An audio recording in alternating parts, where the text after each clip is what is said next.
Italy has been operating Boeing tanker aircraft since 2011.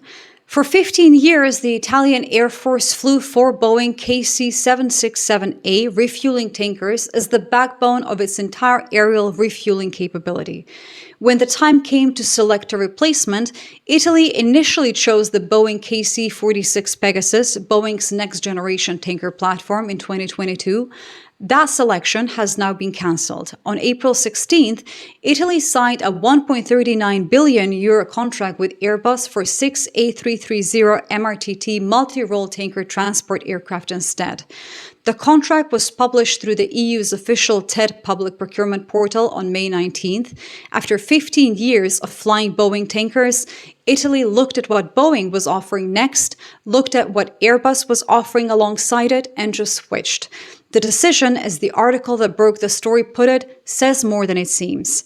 I'm Elle. I use data analysis to spot patterns in geopolitics and economics, and the pattern here connects directly to this channel's earlier video on the commercial aviation market, where Airbus holds a backlog of over 9,000 aircraft while Boeing celebrates stabilizing a plane that nearly destroyed the company. This is the military aviation chapter of the same story, and the details of why Italy canceled the Boeing order are worth understanding in full because they explain not just one country's procurement decision, but why the entire European defense aviation market is consolidating around Airbus and away from Boeing. The Boeing KC-46 Pegasus has had a development history that reads like an engineering case study in compounding failure modes. An accident investigation board report released in August 2025 documented $23 million in damage caused by the aircraft's refueling boom nozzle binding to receiving aircraft during aerial refueling operations, not once but in 3 separate documented incidents. The aircraft's remote vision system, that's the camera-based system that replaced the traditional boom operator's direct view window and is essential for the operator to visually monitor what they're doing during refueling contact, suffered from persistent image distortion, poor depth perception, and acute sensitivity to changes in dynamic lighting conditions. These problems were serious enough that the U.S. Air Force imposed formal operational restrictions on certain refueling profiles, particularly at night or in challenging environmental light conditions. Boeing flew an overhauled version of the system called RVS 2.0 for the first time only in November 2025, beginning a testing phase aimed at resolving issues that had been documented for years since the aircraft first entered service. The tanker that was supposed to replace an aging fleet was itself in need of a replacement-level repairs before most of its intended customers had even taken delivery. Italy's cancellation in July 2024 officially cited changed and unforeseen requirements. That is basically diplomatic procurement language. The unforeseen requirement was apparently a tanker that could refuel other aircraft without causing $23 million in structural damage to them in the process. A subsequent European tender launched in 2024 ended in April 2025 without any offers meeting the required technical specifications. Only in December 2025 did a single viable proposal remain on the table from Airbus, which led to the definitive contract signing in April 2026. If you've been following this channel's playlist on European defense procurement shifting systematically away from American suppliers, this is another data point in a trend that is now statistically undeniable across the entire continent. The aircraft Italy is buying, the Airbus A330 MRTT, is already the dominant military tanker platform in Europe across the wider NATO alliance. France operates it, Spain operates it, the UK operates it. Several other NATO allies share access to a multinational pooled fleet managed through a joint arrangement. Had Italy proceeded with the KC-46 Pegasus, it would have become the only European country operating Boeing's tanker, which is an increasingly isolated position as every other major European air force consolidates its aerial refueling capability around the Airbus platform. In military aviation, interoperability is not a preference or just a nice-to-have feature. It is instead an operational necessity. It has to be there. When coalition operations require aerial refueling, which virtually all modern combat deployments do, having the same platform as your allies means shared spare parts inventories, shared maintenance expertise, shared training pipelines, and shared standard operating procedures. Italy choosing the A330 MRTT means that the next time France, Spain, the UK, and Italy deploy together in a coalition, every tanker in the formation speaks the same technical language.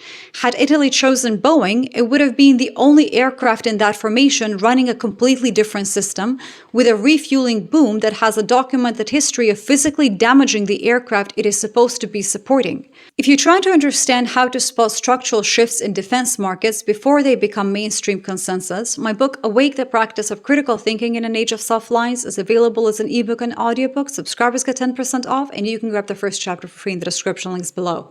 The contract includes 10 years of comprehensive logistical support covering maintenance, spare parts, and operational assistance, meaning Italy is not just buying 6 aircraft, it is embedding itself into the Airbus military support ecosystem for the next decade and a half at minimum. The 6 new A330 MRTTs will replace the 4 existing KC-46 giving Italy a net increase in tanker capacity while simultaneously aligning its entire aerial refueling fleet with the dominant European standard.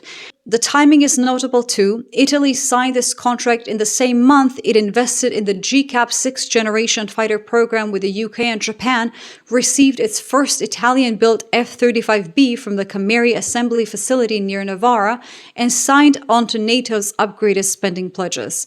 Each decision individually could be explained by narrow operational logic and specific technical requirements, sure, but together they describe a country that is deliberately and systematically reshaping its defense posture away from American platforms and towards European and allied alternatives across every category of military capability. The broader European defense procurement data reinforces the pattern with every new contract announcement. Only 8% of Germany's 154 major planned military purchases now go to US suppliers. Sweden just chose French frigates over American alternatives in a deal worth up to $4 billion. France is simultaneously buying Swedish surveillance aircraft. European defense company order backlogs have surged by triple-digit percentages since 2021.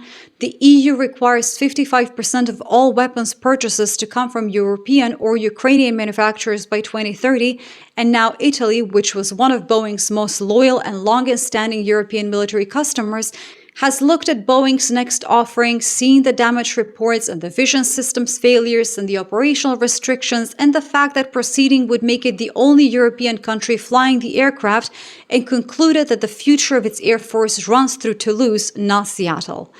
The prediction is that no European NATO member orders the KC-46 Pegasus going forward, I think. Italy was the last realistic European customer for the platform, and it walked away after 3 years of evaluation.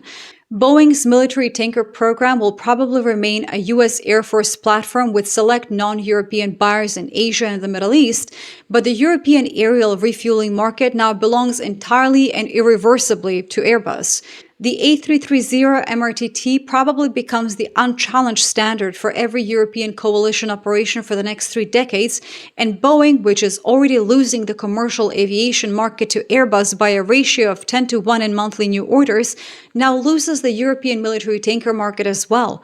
The company that once sold aircraft to every air force on the continent is watching those air forces walk away, one contract at a time, towards European alternatives that work more reliably, integrate more easily with allied platforms, and do not come with $23 million in refueling boom damage and a vision system that struggles to function after dark. But Italy's tanker decision is just the military chapter of a much larger commercial aviation story. I made a separate video on how Airbus holds a backlog of over 9,000 aircraft, more than 10 years of guaranteed production, while Boeing won a single quarter and called it a comeback. That's the video that I would watch next. Thanks so much for watching this one. Subscribe, and I'll see you all on the next one.